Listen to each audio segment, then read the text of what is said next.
court is considering a major Trump appeal related to his executive order that would end what's called birthright citizenship. That would include, as Carrie knows and you know, Wolf, people who might be here on student visas who happen to become pregnant and have a baby here. The text is pretty clear. This is obviously long-standing, and so this gives the opportunity for the court to settle this. So it's official, Trump has now taken his battle against birthright citizenship to the Supreme Court, rightfully scaring many with the MAGA majority he has there. So take a moment, leave us a like on the video if you can. It helps us out in the algorithm, and let's get right into what's going on. The court is considering a major Trump appeal related to his executive order that would end what's called birthright citizenship here in the United States. If you're born in the United States, you're a citizen. What is the administration arguing, and when will the justices say whether they will actually take this case? Right. This is a much bigger deal, and the government's petitions were officially filed today. We got them on Friday, just showing they're laying out their case. Now, as some of our viewers will remember, there was a first chapter to this earlier this year when the Trump administration appealed all these lower court orders against President Trump's effort to end birthright citizenship. That's the idea that anyone born here, irrespective of the lawful status of their parents, automatically become U.S. citizens. I mean, they're slow walking us into complete racism, back into a white central patriarchal society where they want American to be synonymous with white. If being born in this country isn't enough to make you an American, then literally what else could? Are we going to say it's bloodline? So we can take it back, all the way to the Mayflower, the white pilgrims who fled the British? I mean, it's insanity, right? Like at its base core level. And we see it slowly unfolding before our eyes. ICE being fully masked, walking the street is being normalized, grabbing people without reason, disappearing them.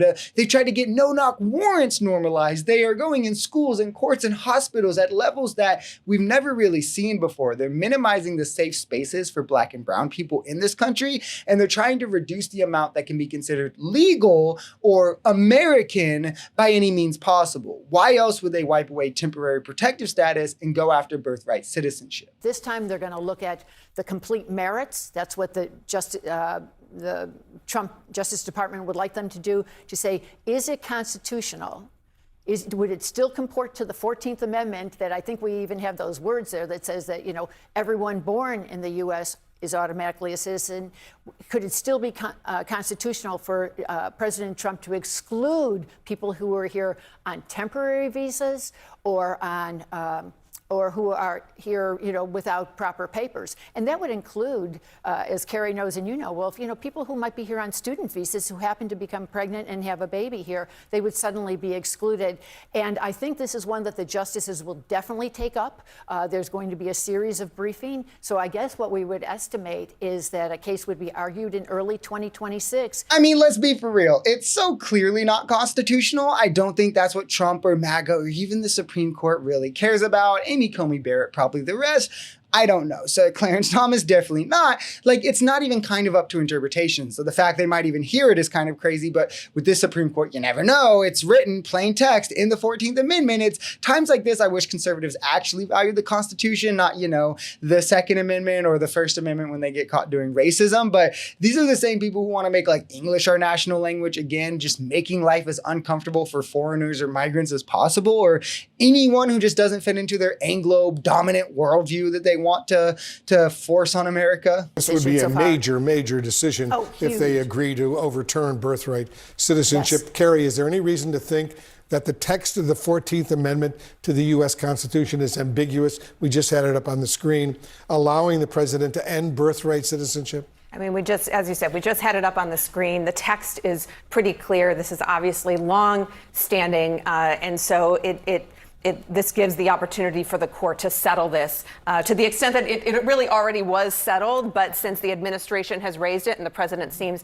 intent on pushing this issue through to a resolution on the merits, this will finally give the Supreme Court an opportunity to say, hopefully, that the text of the 14th Amendment is as we see it. We will have to see. I mean, like I said, I like Amy Coney Barrett as much as I could like a conservative. So we just have to hope and pray. There's also just the sheer indisputable nature of how plain plain text reading the text is in this case. It's not as ambiguous as something like the Second Amendment, where the intent here is rather clear. And I have a suspicion, or suspicions, I should say, about anyone who sees different, because always make them tell you what it means to be an American. It usually comes back to some view that conveniently allows them exclude massive groups of brown and black people while giving way to European, Anglo, white individuals, which is a scary place for America to be, as that is a leading perspective within the MAGA movement. It makes you weary of even those who project themselves as innocent while still supporting what is happening in front of our eyes. Because what do you mean you can do that?